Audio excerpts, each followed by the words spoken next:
Hello, Huntley Hotspurs. Back from my self-imposed extended hiatus.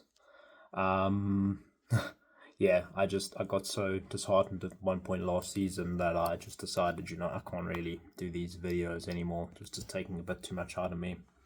But it's a new season, renewed hope. Really exciting transfer window that's just happened for most clubs. Got a lot done, got a lot of good deals, a lot of flashy players coming into the Premier League this season. Very exciting. A lot has happened since my last video. Spurs finished as low as you possibly can in the league to not get relegated. 38 points. Many seasons that would get you relegated. The golden number is always around 40 that you want to try and get to stay up. We managed to stay up with 38 and still had I think it was 13-point leeway over the 18th place. So no real jeopardy of us going down, but it was torrid, it was horrible. Any other season we could really have gone down.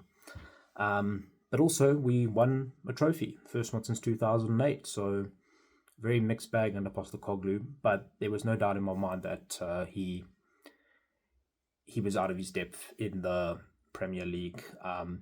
He's showing consistently last season that I know we had a lot of injuries and that definitely played a part, but you should have still done better than 17th with what we had and some of the fixtures we had and the way games were set up. We should have definitely converted a few of our losses into wins. We could have at least won 3, 4, 5 more games than what we did last season. And that would have already made us go a lot higher in the table, closer to the mid-table point. So yeah, that's what makes it even more surprising to me that now Forest have sacked Nuno, who got them to 7th, with far more points than Postecoglou, despite him falling off at the end. They could have even been 4th or 4th. They could have qualified for Champions League, Forest. I personally didn't really buy that they would finish in the Champions League spots, so I think Europa League is fair for them. I don't think it's fair how they got it, because I think they're very pot calling the kettle black. Marinakis calling out Palace John Textor for having multiple clubs, whereas he himself has multiple clubs as well. But anyway, and then also that Gibbs White saga with Tottenham was absolutely horrendous, and I think shameful from Marinakis. The way that video went out was so strange. I think Gibbs White, a lot of people pointed out that's almost like a ransom video. He's there, continually shifting his eyes, looking up, saying, yes, Mr. Marinakis, I'm very proud to be a Mr. Marinakis. And he keeps on just mentioning Mr. Marinakis. It was like a mafia video. And that was just shameful. I don't really wish the best for Nottingham Forest this season, I'm not going to lie to you. And that's why I'm also really surprised that they brought in Ange Postecoglou. They really are trying to pull a heavy villain arc on Tottenham.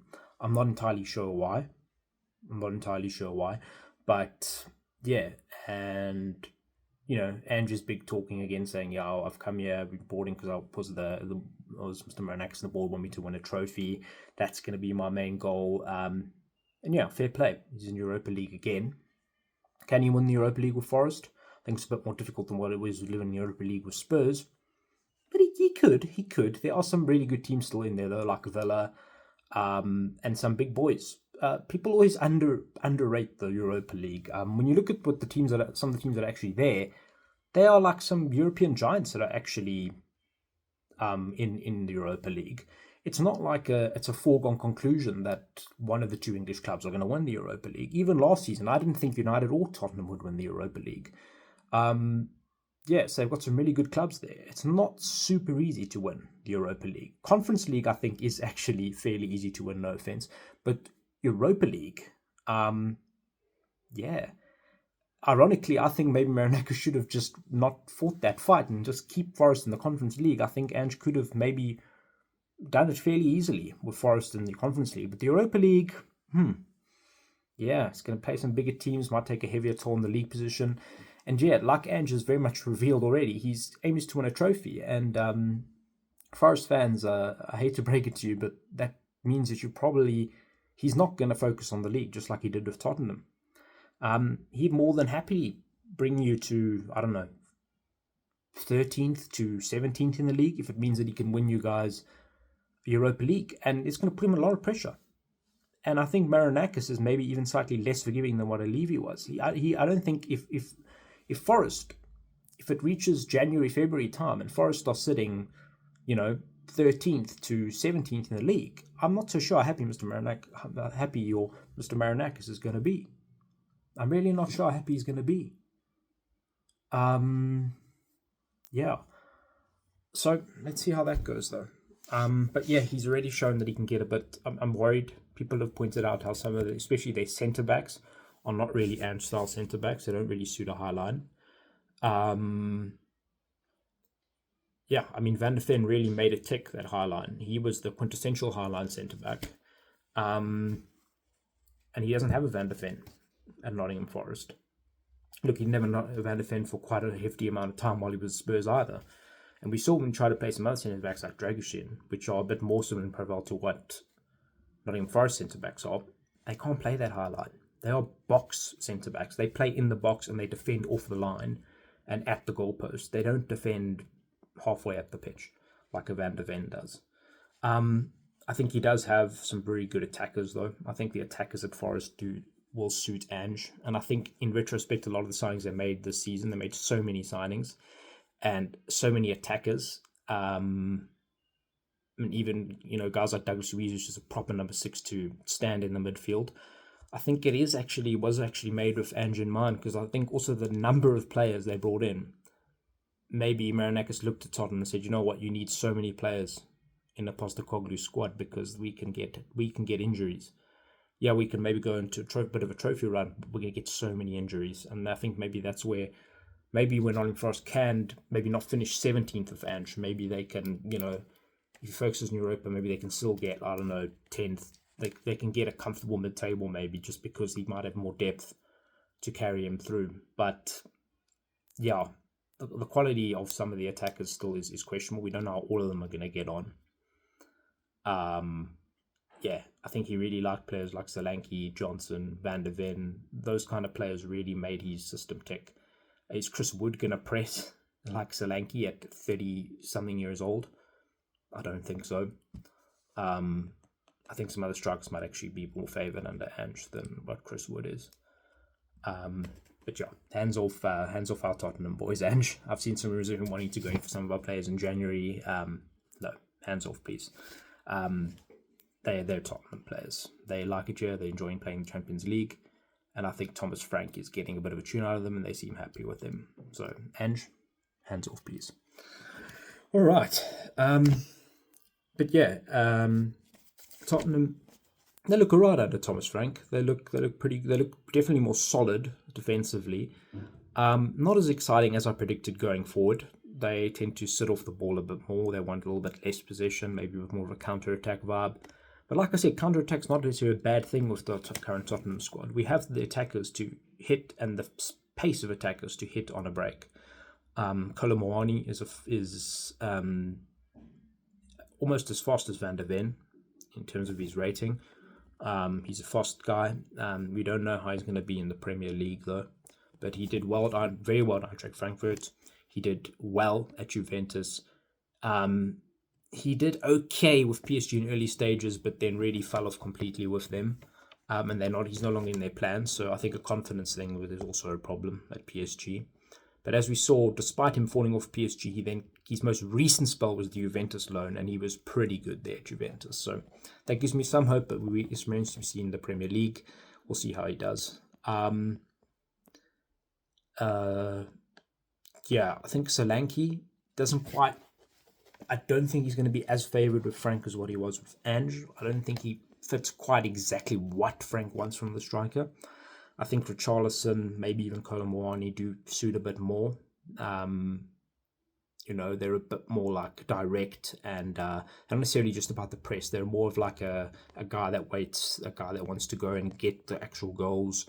I don't think Solanke is really a guy who's really super concerned about the goals themselves. I think Solanke is more about a system kind of guy where he's like, I'm going to press, I'm going to be physical, I'm going to be at my height in the box, I'm going to help, the goalkeeper and the defenders at defending set pieces. That was more what Solanke's concerned with, whereas I think just pure goals. I think Richarlison and Kolo Muani probably going to just want goals. And I think that's probably what Frank would prefer. But Solanke, I think, will have a good place in the team. I'm not sure he's still going to be the starting number 9 by the end of the season. I think Richarlison is the current starting number 9. Kolo Muani can have a good run for his money if he hits the ground running too. And then I think it's really a 3-horse race for that starting number 9 by the end of the season. Yeah, I'd be interested to see where it goes. Richarlison started well. Kolo Muani we don't know yet, but recent spell Juve was decent. And Solanke, he's a good system player. I think he can provide a lot in the system, and I don't think he's going to suffer with that. I just don't know whether he's really going to be the goal man. But let's see. Yeah, we had a good start to the campaign. 3-0 win against Burnley, 2-0 win against Man City, but then lost surprisingly to Bournemouth. And yeah, we actually defended pretty well in that game. We did. We just conceded that early chance, about 4 or 5 minute mark to Evan Nielsen. But then we defended well. We really were resolute defensively, but the problem was the attack. The attack really didn't look good in that game. We weren't getting through Bournemouth. And I think a lot of that was, that whole game I just kept saying, I saw Xavi Simons in stands in that game and I said, that's why we need you. It's good you're watching this game. Are you taking notes? There was no one to push through. There was no creative spark. We needed a number 10. We needed a number 10 like oxygen after Maddison was injured. And yeah, Xavi Simons can do that. He really can. He's got a very high work rate. He's not very physical though. He's quite small, slight and a bit slight in frame, which can be a bit concerning for Premier League. And he hasn't played in the league before, but I think he will be pretty good. Do I expect necessarily to be like the greatest number 10 in the league or like top 3 number 10s in the league? Not necessarily, no. I just want him to do a really decent job, and I want him to get that creative edge in some games where we need it. That's really what I want. Yeah. So, yeah. But I think now we got, since that Bournemouth game, we brought in Kolo Muani and Simons. I'd like to see them in the team against West Ham. So, yeah. I think it's time for, so that's just my general thoughts about where Tottenham is right now, where the league is right now. Liverpool look really good. I do think they're still favourites for the league. They still look really solid. They're not getting convincing wins, but they have won everything. So they've won all their games, so they're looking good. Arsenal also looking pretty solid. I think those two are the best 2 teams in the league. And I think people's early predictions where they put Liverpool and Arsenal at the top 2, I think are proving quite accurate. They do seem like the best 2, at least on paper, by far. And even in their performances so far, to be fair, they do look like the 2 best teams in the Premier League. Yeah, I hate that as a Tottenham fan, that Arsenal are so clearly in the best 2 teams in the Premier League, but it is what it is. And yeah, but I'll get a bit more into like how I've reacted to these first 3 game weeks and how I think the league's going to go with my final Premier League updated number 1 to 20 table now that the transfer window is closed. I see a lot of content creators are doing a new table. Their final table now the transfer window is closed, because now we know the lay of the land for absolutely everybody, and we've got a bit of info from the very early stages of the Premier League and performances. So yeah, as always, I'll be back in a short while. Come on, you Spurs.